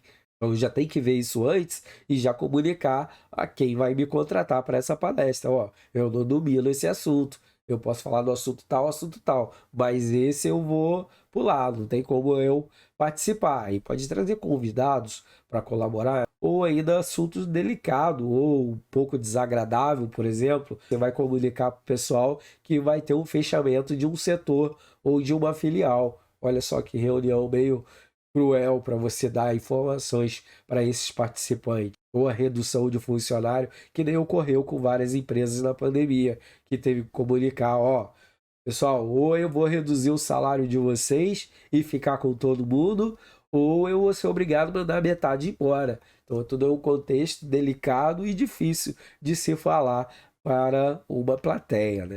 Pode acontecer e o papel geralmente é de quem fazer isso? O gestor, né? Então, uma reunião pode ser tanto divertida ou ainda uma decepção, né? Depende do contexto. Aqui é a parte da reunião, ela também pode ser num contexto mais amplo, dividir ela em pequenos grupos, por exemplo, formas de apresentação. Por exemplo, em reuniões informativas pode ser uma delas. A intenção desse tipo de reunião é o quê? É de informar alguma coisa para a plateia, uma coisa rápida, né? De alguma atualização, ou uma informação de uma troca de um produto, ou de uma matéria-prima, ou de um funcionário, informar algo de jogo rápido que não precisa paralisar todo o setor e se reunir. Você só chega no setor, pô, galera, quero atualizar com vocês algumas reuniões, algumas informações rápidas, mas vocês podem ficar no mesmo lugar que vocês estão. Só me escutem aqui e tarará, e deu, perfeito. Tem ainda a reunião para soluções de problemas, tipo o quê? Esse tipo de reunião, por exemplo, uma ideia que os participantes conheça todo o problema que está havendo numa questão ou que tenham a capacidade de solucionar, aquele setor é direcionado para isso. Por exemplo, setor administrativo ou financeiro que lida com os clientes inadimplentes, por exemplo. A inadimplência está crescendo, então eu preciso ter uma reunião com esse pessoal e ver realmente o que está acontecendo. Eles não estão fazendo o serviço direito, os clientes estão sendo aprovados de qualquer maneira, não está sendo uma análise mais criteriosa da aprovação do crédito desses clientes, e está vendo, olha, está tendo um crescimento na inadimplência, para a empresa isso é horrível, pode trazer a vários outros prejuízos. Então, tudo uma questão que é uma reunião de problemas. Também a gente tem reuniões para tomada de decisões, para buscar o quê? Soluções adequadas para um determinado problema em específico. A reunião de planejamento, por exemplo, ver as metas que a gente vai ter no futuro, que a organização pretende chegar, de abrir uma ou duas filiais. Então a gente pode ver que pode ter uma ampliação maior. Já está falando de algo de planejamento, que a gente vai ser planejar para o futuro, quando a gente fala de um planejamento. E ainda uma reunião de avaliação do que você já fez, por exemplo, avaliar a solução proposta, por exemplo, de um cliente, né? Aceitar as sugestões do grupo, da equipe, né? Ou das críticas que pode ocorrer, ampliação de clientes de um determinado setor. Entendido isso, a gente pode partir para um outro tema, por exemplo, que é necessário, por exemplo, o líder, o que ele precisa ter numa reunião, o que ele pode contextualizar ou envolver. Ele precisa ter o quê? Habilidades, conhecimento, atitudes de forma positiva ou negativa e também que geram as competências das outras pessoas. Então ele precisa ter essa parte aí. O líder ele deve ser ou ele deve conhecer muito bem aí os participantes da reunião que vão participar dela para que ele possa o quê? Liderar, trazer todo mundo para o mesmo pensamento, para interação, para chegar num contexto bem igualado ao objetivo ou planejamento que ele fez. Então, saber, conhece mais do assunto, principalmente. Se eu vou falar de algo mais direcionado para a área financeira, eu sei que está aqui o pessoal da administração, o pessoal do RH e o pessoal do financeiro. Mas eu já dentro da minha, vamos dizer, colocação de cada participante dentro do meu auditório, eu já sei que o pessoal da esquerda está o pessoal do administrativo. Eu sei que da direita está o pessoal da contabilidade. E do administrativo, que é o meu foco, eu coloquei as cadeiras no meio reservadas para esse público. Porque é onde eu vou ter ali o contexto mais objetivo direcionado para aquele público, centrado. Então isso aí vai ajudar também que eu possa dimensionar a minha reunião. Então saber quais os assuntos ou as personalidades desses participantes. E as técnicas, claro, para a elaboração de uma reunião, né? Tirar o melhor proveito entre a reunião em si, os software, todos os maquinários que eu vou utilizar e também as pessoas ao meu favor. Então, oferecer aí sugestões de melhorias. Isso é muito importante dentro de uma reunião. Deixa eu achar aqui um contexto aqui para a gente dar uma olhada. E aqui a gente vai ver uma questão que eu achei bem interessante para que a gente possa dar uma olhada e refletir sobre o tal assunto aqui. Olha só que interessante. Aqui a gente tem algumas coisas para a gente poder avaliar, uma sugestão, né? Que tipo de reunião ou que tipo de reunião foi adequada. Então, participantes, essa tabelinha aqui para a gente responder ou para criar a nossa tabela, eu acho ela muito eficiente para a gente poder responder esses contextos aqui. Então, depois, quando tiver no vídeo, quem não tiver muito acesso, vocês podem tentar fazer essa parte aqui da reunião. Na verdade, nem é essa, galera. Espera um pouquinho. Essa aqui, ó. Que ela vai ajudar vocês a desenvolverem algumas questões respondendo essas perguntas aqui. Eu não vou ler elas, é claro, mas eu deixei ela no fundo aí que vocês podem ir lendo ao desenvolvimento desse contexto do tópico 2. Então a gente vai entrar agora no tópico 3, enquanto eu vou falando um pouco dele, vocês podem ir trocando uma ideia aí com a visualização dessa tabela que está atrás aí, tá? Tópico 3, o que a gente vai ver? A gente vai ver alguns aspectos no geral conceituais sobre a motivação e a teoria e a prática do gestor dentro do contexto.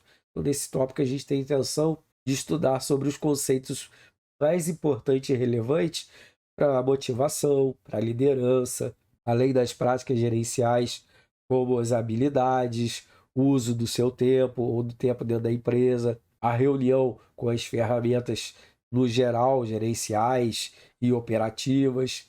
Então, a motivação, no contexto aqui, a gente vai entender o seu significado. O que significa a palavra motivação, né? Ela já diz mover, significa movimento e constância, sempre aprendizado, sempre renovação.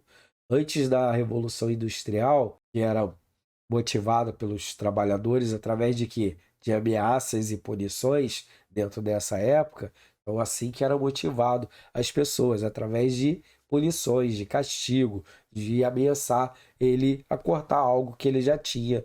Por exemplo, um bônus, redução de salário, descontar o dia trabalhado, qualquer coisa assim. Então, era um pouco, incentivava eles de forma negativa, sob pressão, a perder, por exemplo, o emprego, né? Então, a promessa, por exemplo, de ganhar uma premiação, que era também utilizada na época, ele falava, ó, se tu começar a faltar, assim, não for justificável, você não vai ganhar a sua premiação, coisa e tal, ou o seu bônus perante a esse contexto. E a pessoa ficava desmotivada, né? Desmotivada. Mas o que realmente é a motivação, resumindo aqui, é tudo que estimula as pessoas a seguir ou a agir o objetivo maior, né? Através de uma meta, alguma coisa direcionada nesse contexto. Então, a motivação sempre tem origem em uma necessidade que a pessoa quer alcançar, né? Então, cada um de nós dispõe de uma motivação própria. Por exemplo, alguns são financeiros, mas outros são profissionais, né? Outros é alcançar um cargo mais elevado, a outras, de repente, só querem ter uma vida mais tranquila, igual eu, por exemplo, que trabalhava treinamento de supervisores, mas eu vivia na estrada, só dormia em hotéis. Pô, para alguns isso é lindo, maravilhoso. No início eu achava também, mas depois eu queria o quê? Não queria muito a parte de viajar, queria ter uma coisinha mais básica, arroz, feijão, casa, trabalho, casa, trabalho. E assim eu consegui. Então tem o arroz, feijão, aquele mais básico. Porque são objetivos que a gente vai adquirindo e transformando ele ao decorrer da nossa vida profissional, né? Então, quando uma pessoa geralmente ela busca uma motivação, ela busca satisfazer o quê? Uma necessidade gerada pelo motivo, algo que motiva ela a seguir em diante. Por exemplo, se você troca de carro, você tem um Fusca, logo em seguida você tem um Fusca, você já não tem mais vontade de ter aquele Fusca. Você já tem vontade de ter um Golzinho, né? E troca o Fusquinha pelo Gol. Fica muito satisfeito até o momento. Quando conseguir comprar o Gol, você quer uma coisa mais potente, né? Você quer um carro mais eficiente. Você compra uma marca mais cara, mais potente, mais bonita, e assim perante a sua vida, você vai tendo outras conquistas. Então, tudo aquilo que a gente chega num patamar, a gente quer outra. Por que que a nossa parte de compra hoje em dia ela tá tão assim desenvolvida para o marketing? Porque a gente quando compra uma coisa, a gente não fica mais satisfeita com aquela coisa. A gente quer outra. Por que que os celulares ou eletrodomésticos são tão assim rapidamente modificados no mercado? Porque a gente vai vendo outras necessidades. Ah, se eu já tenho um celular, sei lá, S1, eu quero o S2. Quando tiver o S2, eu quero o S3. Sempre uma coisinha ou outra que o pessoal muda e vai mudando também o nosso pensamento de alcançar ou de ter outra necessidade. Isso é claro que eu estou falando num contexto geral, aqui em grosso modo, né, vamos dizer assim. Porém, a perda de relevância quanto à satisfação, ou quando satisfeito, estão em outras necessidades que elas começam a ganhar espaço e entrar no lugar daquela que a gente já alcançou. Então, quando os resultados não é positivo, que a gente não alcançou, por exemplo, pode levar a gente à frustração, né? Ao comportamento mais agressivo, muitas vezes, por não ter alcançado o nosso objetivo, de ter passado no mestrado, ou de não ter alcançado um cargo tão sonhado, outra pessoa conseguiu na nossa frente, ou uma vaga de emprego. A gente pode ter algumas consequências resultando de um lado mais agressivo, mais negativo. A pessoa ela pode se tornar mais hostil, causada pela a frustração de não ter alcançado o objetivo que ela tanto sonhava. Vou falar um pouco agora de deslocamento, né? Direcionar o quê? Agressividade para outro alvo, por exemplo. Ah, eu não estou insatisfeito porque eu não alcancei a minha meta, e eu acabo levando esses problemas ou que eu tive dentro da empresa ou fora dela para dentro de casa, para minha família, descontando na minha esposa, nos meus filhos, ou ainda o inverso. Tive um problema, por exemplo, em casa e acabei levando esses problemas para dentro da empresa, não saber separar as coisas, né? Tem aí por exemplo, um momento de turbulência na minha mente e eu não pensar direito. Agora, falando em turbulência, até veio à cabeça a entrevista que eu vi hoje, ou ontem, sei lá, o cara que faqueou o outro funcionário dentro da empresa, se eu não me engano, São Leopoldo. Pô, o cara tem 20 anos de trabalho, sempre certinho, tranquilo, não tem antecedente criminal em lugar nenhum, e deu um acesso de loucura no cara dele ter esfaqueado, sei lá, algo assim, o outro funcionário por besteira, né? Um negócio lá de horário, sei lá, de café, alguma coisa assim. Mas quer dizer o quê? O cara tava tão estressado, tão no seu limite, que ele não percebeu. Chegou na hora uma fagulha que acenderam ali e o cara explodiu. A gente vê que isso realmente pode ocorrer, pode ter uma frustração. Por exemplo, dentro do momento ele estava, né, com certeza, passando por algum outro problema ou pessoal, ou ainda dentro da empresa, correr e ali foi estupim, ele se estourou e acabou chegando nessa situação tão crítica, né, que a gente viu ali na TV e muitos nem acreditam que isso aconteceu.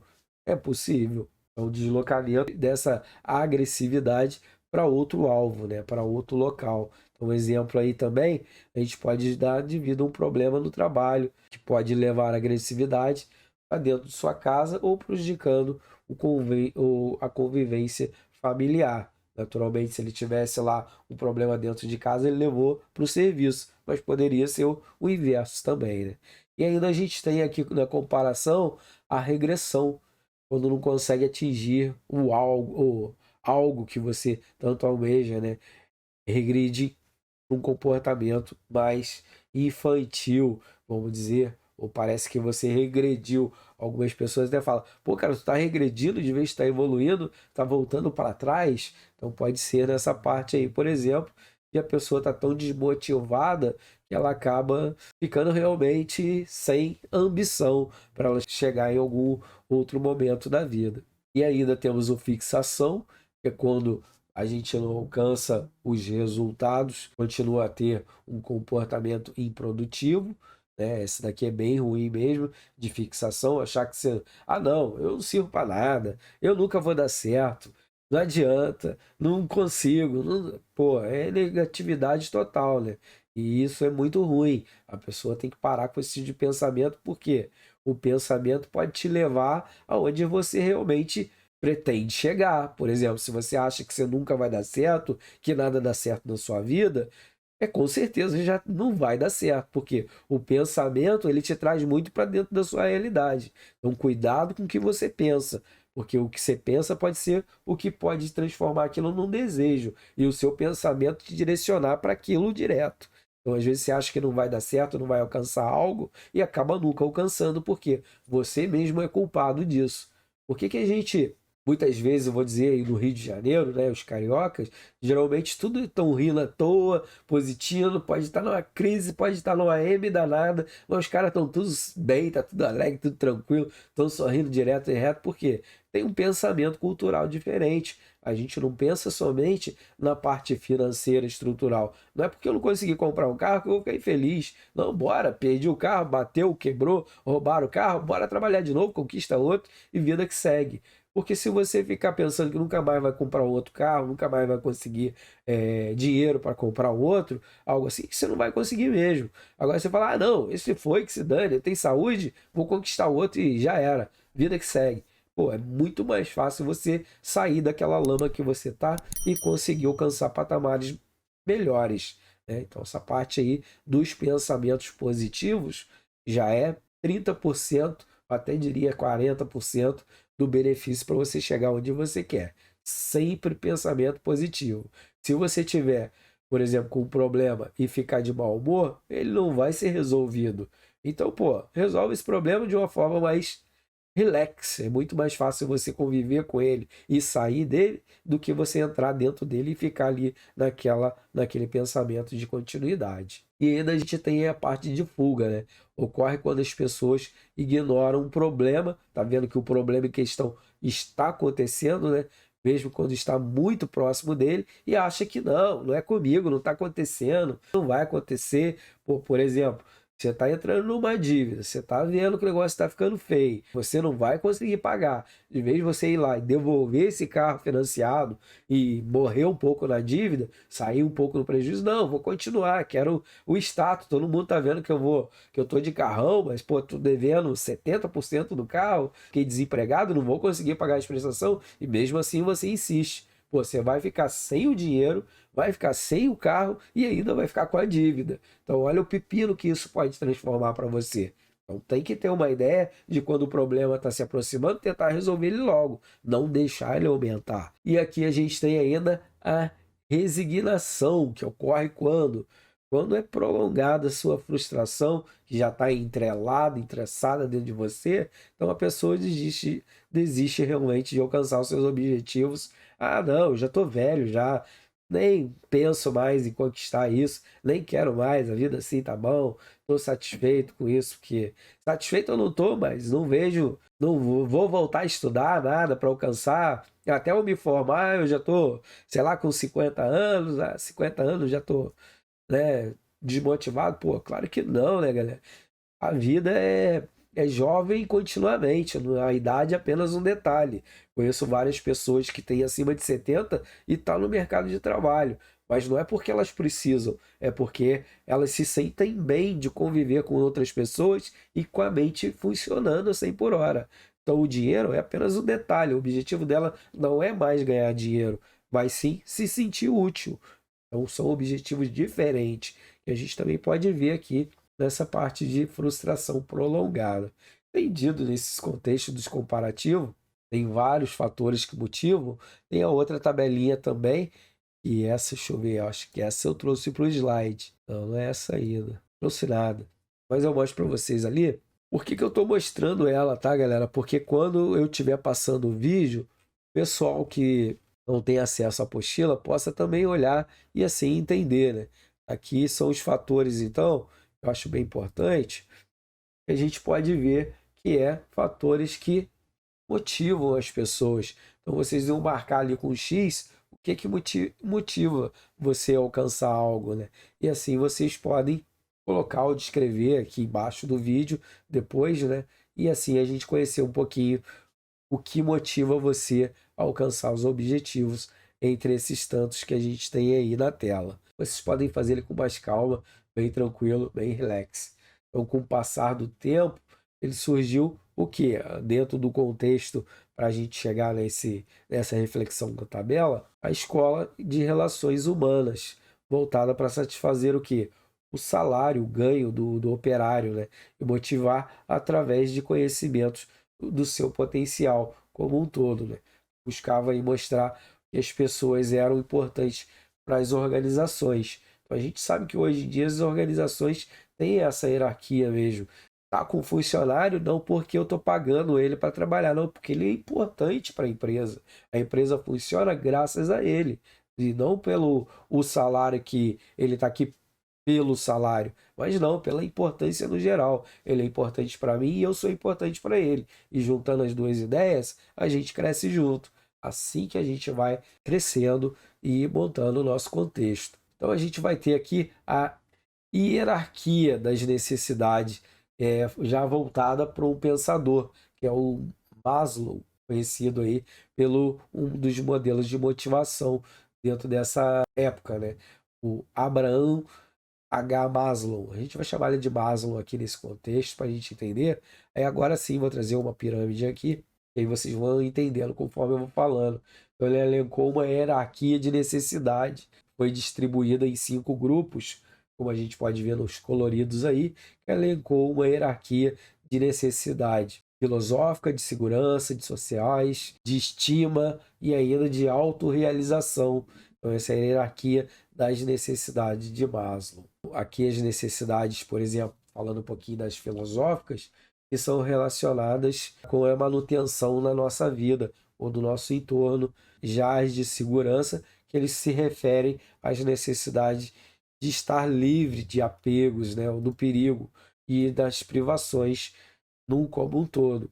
E ainda a gente tem as necessidades sociais, são quando as pessoas passam a ter as necessidades de participar de um outro grupo, então realmente de ampliar, serem aceitas. Penúltimo, a gente tem as necessidades de estima, que as pessoas querem mais do que simplesmente participar de um grupo. Além disso, elas ainda desejam o amor próprio quanto a reconhecimento, ser reconhecido pelas outras pessoas. E agora sim, por final, a gente tem a necessidade de autorrealização, que é o que? Satisfação, né? Depende de onde cada um deseja chegar, tanto no emprego quanto na profissão que você almeja. Então, a satisfação de ter conquistado um local, um lugar dos seus sonhos, dos seus objetivos. Geralmente, quando uma pessoa busca um nível maior dentro da hierarquia, é porque o nível anterior já foi atingido. Se eu sou um operário que estou lá embaixo, no chão de fábrica, e eu consigo alcançar a supervisão, estou feliz demais. Aí dentro da supervisão eu consigo alcançar a gestão, né? Sou um gestor agora, legal demais. E subi mais uma hierarquia e fui para administração. Então estou trabalhando dentro do administrativo, lá em cima, na ponta da pirâmide. Nossa, realizei todas as etapas que eu quis. E a partir disso eu posso ainda seguir num patamar maior ainda. Por exemplo, virar um empresário, por que não? Né? Passei por todas as situações, está na hora de eu tentar caminhar por conta própria. É tudo uma questão de você planejar e ver onde você quer chegar. Então, dentro dessa parte, a gente ainda tem outras teorias. Deixa eu dar uma olhada aqui. Eu acho que meus slides agora vão terminar, mas aí eu fico. Terminou mesmo. Deixa eu voltar um aqui. Vou deixar só essa tela agora no fundo e qualquer coisa a gente passa para outra depois. Então, a teoria dos fatores higiênicos, a gente vai falar um pouco agora sobre a motivação, né? Mas agora direcionado a um outro pensador, que é o Erzberg, alguma coisa assim. O Erzberg, alguma coisa assim. Então, esse pensador, ele tinha uma ideia, enquanto o Maslow ele tinha preocupação voltada para a motivação, esse Weber, eu vou chamar ele assim, se preocupava mais com o quê? A motivação mais voltada para o trabalho, não pessoal. Então, o psicólogo Frederic, no caso aqui, que é o mesmo, o Herbes, ele se chama, o primeiro nome dele é Frederic, ele contribuiu fortemente para os estudos de motivação ao considerar os fatores higiênicos e motivacionais dentro do contexto. A gente tem até uma figura aqui que eu não trouxe mais aqui para o nosso livro, mas aqui ele dá uma ideia. Deixa eu ver onde que está essa figura aqui um pouquinho. Segurei um pouquinho, meu povo. E agora acabou meus slides, aí eu passo aqui com vocês e a gente vai trocando uma ideia junto. Aqui então a gente vai ter essa figura ao fundo aqui, que ele diz a teoria dos fatores de Hebert, ou Heberg, alguma coisa assim, que é os fatores motivacionais e os higiênicos, para a gente poder entender um pouquinho dele. Esse exemplo, então a gente sabe que somente o salário, no contexto, não é capaz de motivar e manter os funcionários da empresa. O salário, ele entra como, ele oferece um suporte, né, para que as pessoas possam buscar algo melhor. Mas não é só isso, né? Porém, o salário, se for, por exemplo, muito baixo, ele pode ficar insatisfeito. Geralmente é o que a gente causa na gente, insatisfação de estar trabalhando, mas o nosso salário não está compatível com o que a gente acha que deveria ganhar, né? Então, dificilmente ele vai motivar nós como funcionário. Então, a gente pode ter vários fatores aqui relacionados a essa teoria. Por exemplo, a gente tem aqui essa colocação dos fatores motivacionais, que é satisfacientes, né, como diz ali, e os fatores higiênicos, cada um deles aqui. Nesse contexto, ele considerava que os fatores da motivação do nível mais superior, ele levava nos comportamentos relevantes ao trabalho, enquanto os níveis inferiores, eles levavam no comportamento mais relacionado às questões periféricas do trabalho em si, né? Então, assim, era necessário que eles, né, estejam alinhados, estejam realmente centrados um com o outro para alcançar, assim, o seu objetivo. E depois a gente teve aqui uma outra teoria, que ele ligava a X e a Y, que era do MacGregor, ou Gregory, alguma coisa assim, que era um outro pensador também. Ele tinha a ideia de autorrealização. Então ele acreditava que o humano, né, nós como pessoas, buscavam uma forma natural de atingir a materialidade motivacional, neste caso aqui. Ele tinha como responsabilidade das empresas ou da organização fornecessem formas para que nós, funcionários, alcançassem o nível mais alto da motivação. A gente viu ali, a gente já tinha uma naturalidade de alcançar os nossos objetivos e realizar nossa questão pessoal. Nem sempre era ou do emprego ou financeiro. Era a autorrealização que pode mover as pessoas de várias formas diferentes. Então era preciso que o gerente conhecesse as características das pessoas, dos funcionários, com a intenção profissional, qual era a intenção profissional que ela tinha, o objetivo ou a meta que ela tinha para a vida dela. Aí assim que eles podiam conhecer ou que eles possam mostrar como alcançar os objetivos para essas pessoas, né? E temos dois modos, por exemplo, tanto da teoria X quanto da teoria Y, para a gente poder trocar uma ideia e visualizar. Então, essas duas aqui, deixa eu ver se eu consigo aumentar ela, as características, teoria X e teoria Y da Maga Gregory e das principais características do pressuposto dessa teoria. Então aqui a gente tem um misto dessas teorias, né? As pessoas, num contexto geral, elas não podem ser aplicadas de todos os casos dentro de uma empresa ou de todas as pessoas. O gerente, geralmente, que apresenta um comportamento mais voltado para o Y, ou ainda pode ser assumido um comportamento mais diretivo, controlador, né, com algumas pessoas num período determinado de tempo. Que a gente tem algum outro questionário, que é muito importante também para a gente poder visualizar o nosso contexto aqui. Eu convido vocês a testar essa capacidade de motivar as pessoas através dessa tabela que a gente vai ver aqui. É uma tabelinha também bem tranquila, mas ela é bem interativa com a gente, que quando você promove mudanças no ambiente de trabalho, costuma consultar as pessoas que serão afetadas, aí vocês vão colocando ali se é mais para um ou dois, ou se é três ou quatro. E assim depois lá no final, vocês vão conseguir medir pela pontuação de que maneira você interpretaria essa tabela e qual é a pontuação que você chegaria, né? Então, vou passando ela aqui devagarinho, depois vocês voltam no vídeo e vocês conseguem se autorresponder aqui e assim acompanhando a sua pontuação no final. É bem legal até essa parte da tabela aqui que pode ajudar vocês a chegarem ao contexto. Então, até aqui vocês conseguem ler a parte final ali e ver qual é a pontuação entre 25 e 43 pontos, 44 e 62 e assim por diante. Agora a gente vai ver outras teorias da motivação aí que muitas das vezes utilizamos sem a gente dar conta, né? Então, algo direcionado para o senso comum.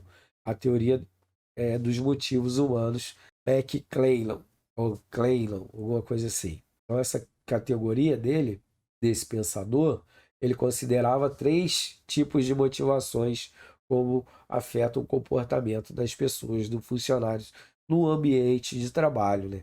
Então, por exemplo, a necessidade da realização, por exemplo, um ambiente de trabalho que seja possível atingir o sucesso por meio de quê? Do esforço próprio, através da própria pessoa, e a mais propícia para os empreendedores, porque era fácil do empreendedor visualizar se aquela meta que aquele funcionário tinha, realmente a empresa daria condição para ele alcançar no futuro. Depois a gente teria a outra, que é a necessidade de poder, que é mais adequada para os gestores, nesse caso, e não para os funcionários, que motivam através de quê? De poder. Certo? Já está dizendo, a necessidade de poder. E a outra, a necessidade de afiliação, é considerada como um fator negativo, não é muito bom. O gestor ele vai ter o quê? Uma tendência de ficar preocupado com os indivíduos, pode aí interferir nos objetivos da racionalidade da empresa. Isso não é legal. Depois a gente vai ter a teoria do reforço. O que a gente tem aqui? Que ela afirma que o comportamento que é reforçado e se torna repetitivo, as experiências ficam mais conhecidas como a caixa de Skinner. O que é essa caixa de Skinner? É uma experiência que um pensador fez através de um camundongo ou um rato, né, que ele ficou meio aprisionado dentro da caixa, que a gente vai ver aqui essa história como que se desenrola, né? Então ele tem a ideia de quê? De condicionamento que ocorre com o rato que a gente conferiu na caixa que foi colocado. Eu vou ver até se eu acho a imagem dele aqui. Essa daqui, ó. Passa. Tá, deixa eu trazer ela aqui para nós. É essa aqui que vai ser dentro da historinha que a gente vai falar aqui, que é condicionado que ocorreu com o rato, e na caixa que foi colocado uma barra e que se pressionava pelo rato, essa barra, né, ela sairia a alimentação dele, a comida. e quando o rato passava a pressionar a barra, ele recebia a comida de forma aleatoriamente. Então ele treinava o rato naquela repetição. Depois de repetidas vezes ele passando a pressionar essa barra, ele recebia a comida de modo aleatório, vezes sim, vezes não, né? Ele ficou condicionado ao motivo de apertar a barra que recebia comida, principalmente nas variáveis que era o reforço da comida e que ele recebia ao apertar a barra. No texto em si ficou meio ruizão de entender, mas a ideia aqui dá para a gente ter uma ideia clara da ideia dele, né? Então quer dizer o quê? A comida só vai vir através do momento que você apertar a barra, mas não necessariamente que toda vez que você apertar a barra, ela vai vir comida. Vai ter uns horários, por exemplo, específicos, e com isso ele estava treinando o hábito do rato de apertar em determinado tempo, mas era com uma coisa dia após dia, repetitiva. Exemplo dessa experiência aqui do nosso autor. Então, esse comportamento era o objetivo que ele ocorresse de modo aleatoriamente, né? O reforço que seriam aplicados aí, apreendidos de medida que são tomadas no, ou recompensada através de punição ou de recompensas através do rato ali, por exemplo, punições que a gente vai ver e ter recompensa. Então, reforço positivo, eventuais consequências positivas, já no modo negativo, eventuais eliminações ou afastamento de uma consequência desagradável. Quer dizer o quê? E algumas vezes positiva, quando ele apertava, vinha comida. E outras vezes ele apertava e não vinha nada, que seria a negativa aqui. E a distinção, que é eventual consequência positiva, que era a retirada, e a punição, as eventuais consequências negativas. Dentro desse contexto que nem sempre que ele queria, realmente ele alcançava. Então, à medida que o comportamento é reforçado pela recompensa, ele seria repetido. Essa era a ideia. Se você, então, incentiva alguém a fazer, parabeniza porque alcançou uma meta, né? Quer dizer o quê? Ah, eu vou me esforçar porque eu já vi que é agradável. Quando eu alcanço a meta, eu tenho um obrigado do meu setor, do meu gestor, ou a gente ganha um bônus, ou ele chama a gente para sair. Quando a gente não alcança, não tem nada disso. Então a gente sempre está tentando alcançar a meta exatamente pelo bom resultado. E quando a gente não alcança, quer dizer o quê? É a parte negativa. Ele corta todos os bônus que a gente receberia. Então, dentro desse contexto que vem ao pensamento de Maslow aí, ou desse pensador, né? Então, a teoria da motivação das expectativas. Essa é desenvolvida já por um outro pensador, que é o Vroom, o Victor Vroom, que a gente vai chamar aqui. Ele procurava explicar o comportamento das pessoas a partir das metas que os indivíduos teriam, né? E que eles queriam realmente atingir dentro dessa colocação. Então, essa teoria ela ficou bem clara um determinado tempo e veio logo a teoria da equidade ao seu decorrer dela, que tem como foco a igualdade de salário. Por exemplo, eu sou homem, tenho uma mulher que trabalha no mesmo setor, a gente faz a mesma coisa, porém o nível salarial do homem é 30% maior do que a mulher que faz a mesma coisa. Então, a igualdade é ter os direitos de. Se a gente faz a mesma coisa, a mesma função, tem o mesmo alcance na profissão, por que que o nosso salário é diferente? Porque ele é melhor do que eu, só porque ele é homem? Não, né? Então tem a igualdade ali salarial. Se você realmente está no mesmo setor, faz a mesma coisa, e porque você não vê um porquê da pessoa ter um salário maior. Isso pode ter algumas consequências também relacionadas ao quê? Ao nível de educação que ele tem, educacional, diplomas, tempo de carreira, experiência, tem várias outras coisas que pode ser direcionado nesse envolvimento dessa consequência. Então aqui a gente tem quando um funcionário recebe numerações, na parte aqui da equidade, do foco do salário para ambos os sexos no exemplo que eu dei aqui na comparação. Por exemplo, a gente tem na 1 ali a comparação que recebeu na relação dos fatores como desempenho de trabalho, formação, experiência, talento, tempo de serviço, como eu mencionei aqui, ou resistência às condições adversas do trabalho. E na outra comparação, a gente tem da igualdade, é recebida em relação ao salário, a recompensa recebida pelas pessoas, como no geral. Tranquilo, Mauro? Beleza, vai ficar gravado, depois vocês podem dar uma olhada lá. Grande abraço aí, meu garoto. Bom compromisso para vocês lá, que eu já estou quase terminando também. Tá bem de boa. E para finalizar, as pessoas que se motivaram ou que se motivam por relações diretas entre os equilíbrios do que desempenham uma ou em outra organização no geral. Beleza, meu povo. Eu acho que hoje foram isso. Passamos os tópicos, então. A gente viu um pouco sobre a motivação, sobre o sentido, sobre o espaço, o que estimula as pessoas. E aqui a gente conseguiu ter uma visão geral. Então, até mais, fica com Deus, boa noite, fiquem bem, boa semana para todos e até mais. Valeu, galera. Fui.